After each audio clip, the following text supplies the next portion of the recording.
Parang ganda ng relo mo. Boy, solid talaga to. Diba?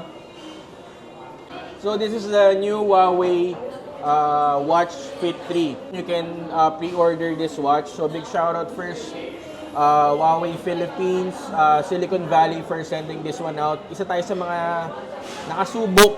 Kumbaga na-feel natin tong smartwatch na to. Feeling ko kaya nila sinend to kasi pansin nila medyo struggling tayo sa fitness. If you're really into fitness mga brokies, talagang bagay na bagay sa iyo itong Huawei Watch Fit 3.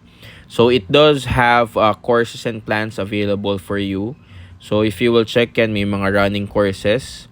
May mga naka-preset na rin dyan. It will also provide you the duration on how long you will do it. So easy peasy para sa iyo yan, di ba?